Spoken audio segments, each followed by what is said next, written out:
So today we're going to be going over the deck that I piloted for BCS Atlanta. The deck that I actually got, again, first place with.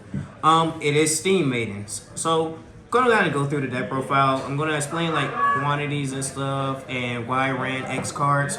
Now I will say this, quick disclaimer before we actually get started with the deck profile.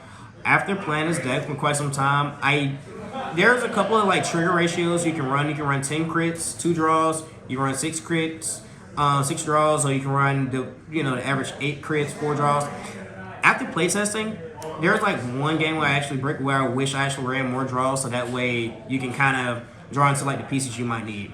But that's that. So we're gonna get started in that profile. So you can run any starter. I just like the baby because I didn't have a hollow chrono drain and I hate the plain looking one. So that's that. Next, we're gonna hop into the triggers. So we ran 4-draw PG. Now the other Steam Maiden that was in Top Cut with me actually ran 10 crit and they ran the 2 Sentinel crits. I do see you doing it so that way you can just put the crit pressure on your opponent early so that way you can get them to a higher count and then try and kill them off that point. But I just feel like having 4 draws or 6 draws is just so important because again you're a combo deck, so you need to see cards. Next we have 8 crits. You can run any of the crits that you want, to be honest with you. Now this is the most important thing here. You run 3 of the Steam Maidens, and then you run your 1 Heal Guard. A lot of people have been running like 2 Heal Guards and 2 of the Steam Maidens, or they'll run no Heal Guard and 4 of the Steam Maidens. I don't recommend that. I think this card is absolutely necessary at a 1-of because sometimes this just comes up in the early game if you're getting rushed down, or let's say you don't have a grade 3 in your hand, but you have the Gear Dog. You can place the Gear Dog down on Vanguard Regard, reveal the Heal Guard from your hand, and then search your deck for the Ulu. So that way you have your Steam Maiden grade 3, so that way you'll be able to at least play the game. So again, recommend 1-of because sometimes it just comes up. But you definitely need to make sure you have a higher count of your Steam Maiden of heals. Reason being is because this deck functions off the name Steam Maiden. This card is literally searchable off the Gear Cat that came out of the new clan selection as well. And again, you just need it for the name. And it's also 20k shield too, so those pesky numbers that are like 20k blocks, guess what? You have more 20k shields in your deck. That pretty much rounds off all the triggers. Next, we're gonna hop into the grade 1s.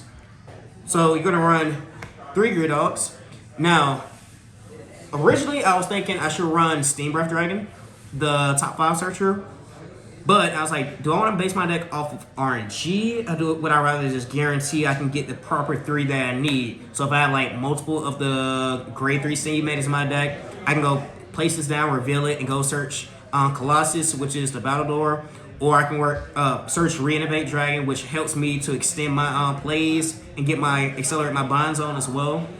So 3 Gear Dogs, absolutely mandatory. I would not recommend running this at 2 because you do need to see this sometimes. I cannot tell you how many times this actually came up in regionals. I believe out of the 7 rounds, I want to say it was around 3 rounds where it kind of came up, where I just need a different grade 3, not the Steam Maiden one, because again, you can search it off to get a cat.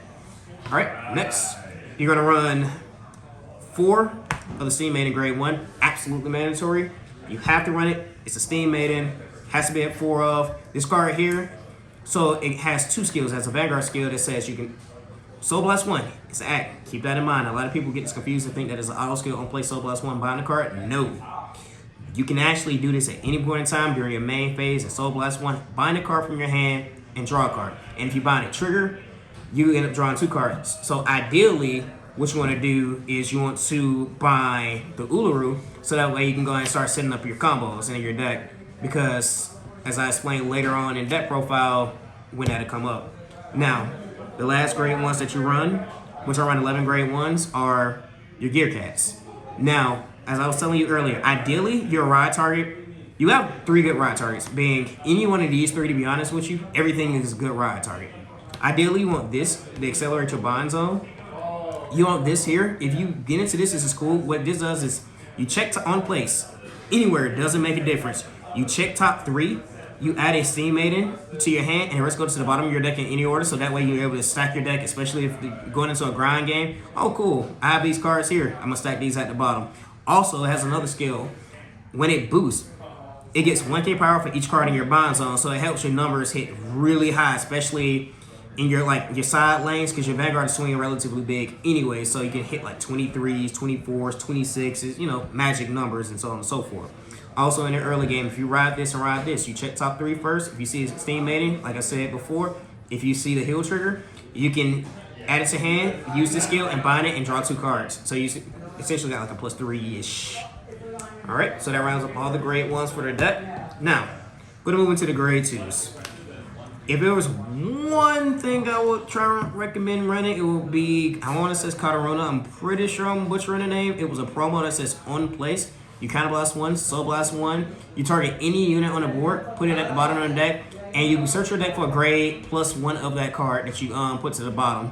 That card, I do recommend running that 1 off. I've seen the Japanese running that 1 off, but I just haven't had an opportunity to like test with it. But it does come up though. But I would recommend running 3 Nobu. This card helps you to accelerate your bond zone.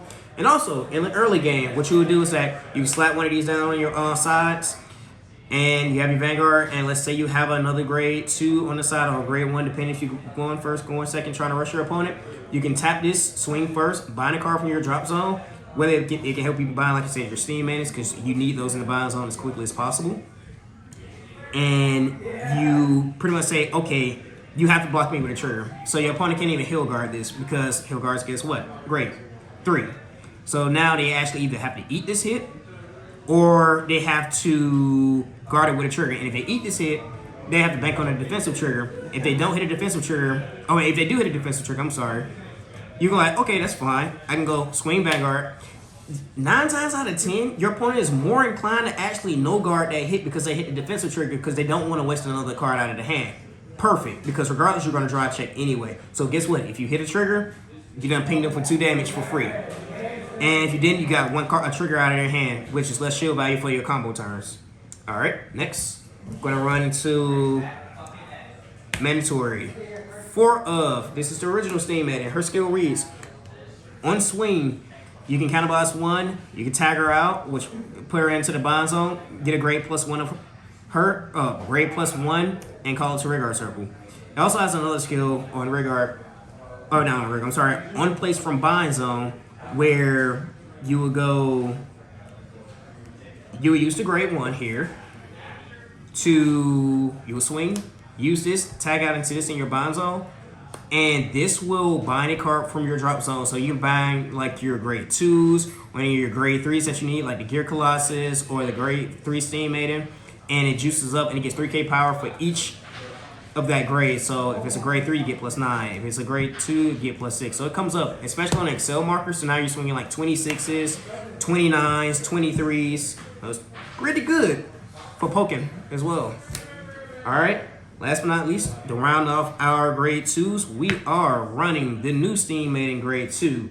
This card here is absolutely absurd. I don't know what Bushro was thinking when they made this card, to be honest with you.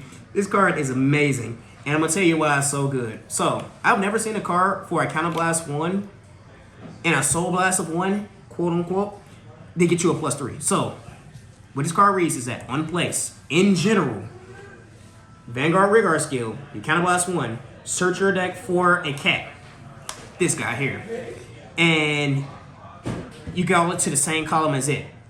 People's like, oh, okay, cool, that's, you get a card, nice. You call this out, that's a +1. You check top 3, you hit a Steam Maiden unit, that's a +2. Now it has a secondary skill on the rear guard specifically that says at the end of the battle that this unit swung. It does not have to hit, by the way. You Soul Blast 1, you check top 2 cards, you reveal them. You choose 1 card, you add it to your hand, and the other one you bind. So now you're accelerating your bind zone, and you just got another card in your hand as well. So you got a plus on the board, you got a plus from this, potentially, and then you get a guaranteed plus from this.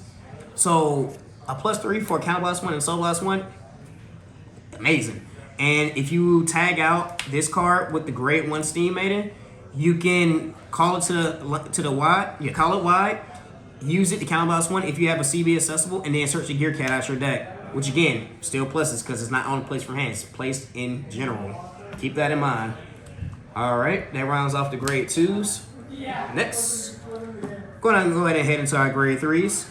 the deck that kind of the card that helps out the deck, Reanimate Dragon. This card here reads, so last one, bind 2 units in general. It doesn't have to be this specifically, bind 2 units. Check top 3, call to the board, 1 goes to Bond Zone. So just another card to help accelerate. Also to help you get your Steam Maidens out of your soul that's kind of clumped in there. So sometimes you might have to ride the grade 1 or the grade 2. Just so that way you can play the game, you can blast them out. Once you get them to your drop zone, you can use Noble to put it into your Bond Zone, and you can just combo off that way as well. Alright. Next, we have the MVP of the deck, and I cannot tell you how many times I've had people literally say, this card is BS! Get Colossus. This card is absolutely amazing. It's a battle door. So on place, choose a card from my hand, bind it, and once it is bound, for the rest of the turn, any of my attacks that you block, you have to block with 2 cards. This card is really annoying, especially when you start doing those pokes for like 15, 18, 26. 2 cards every single time, especially if you're like 4 or 5 damage, and more people are more inclined to actually take those because they don't want to guard with 2 cards. And once you get to that higher damage count, they just pretty much have to start blocking it, and they might not have enough cards in their hand. Matter of fact, I was playing somebody, the only card they had left in their hand was APG because I pretty much shredded their hand because of this card here. It's mandatory, and also again, it accelerates the Bond Zone. You really, really want to get all your good combo pieces, your Steam Maidens, into your Bond Zone. Alright, and to finish off the deck, well, not the deck, but the grade 3s, will be your Steam Maiden grade 3. So this card has quite a few abilities on it, so we're going to go through them one by one. So it has an act skill, an auto, and a continuous. So we'll go with the act skill first. So you can choose a card from, once a turn, you can choose a card from your Bond Zone, from your drop zone, and bind it. It can be anything, but you have to call out a Steam Maiden if you have one accessible in your Bond Zone to Rear Guard Circle. Cool. That's pretty simple. You have the secondary skill, once a turn. When you're at the end of the battle that your Steam Maiden unit attack, you can tag it out. So you bind it, choose a card from your Bind Zone, and call it to Rear Guard. So, for example, you will go you can bind the heal here. You can bind this card, call it back out to the Rear Guard Circle. You can swing with it, use the auto skill at the end of battle, use this, tag it out.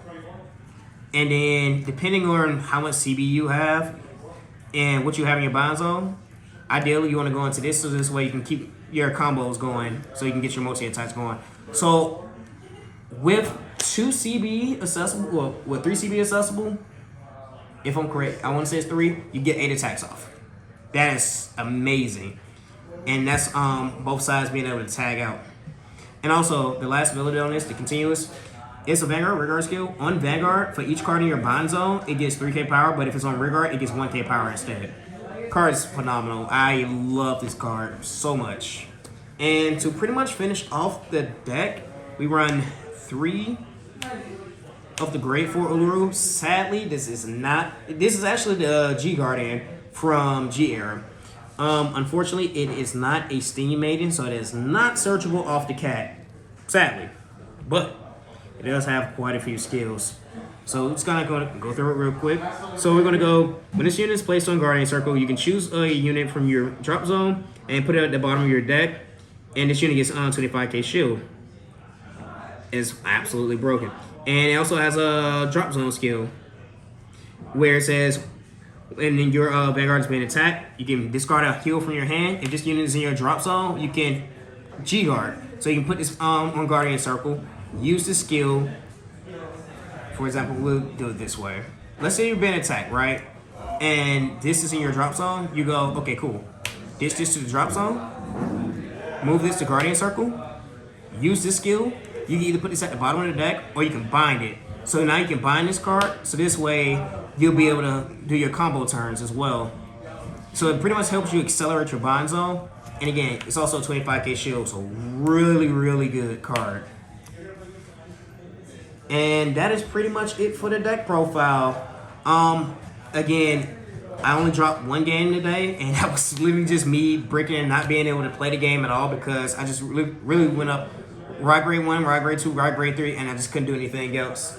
But once you are able to like play the game in the slightest, this deck just pops off because it's such a great toolbox deck. But again, that pretty much concludes everything that's in the deck and pretty much all the ratios that you can run and play around with. Again, I do recommend picking up this deck if you are looking for a competitively viable deck to play into future events like other BCSs I know that's running around. This is the first, people will say, quote unquote, real event since we're now moving into the new meta. Highly recommend just trying this deck out. It is not easy to pilot, so definitely take your time trying to learn it. Make sure that you're getting all the cards. Make sure you're learning the combo routes as well. But hey guys, this is pretty much it. This is Crow signing out. Peace.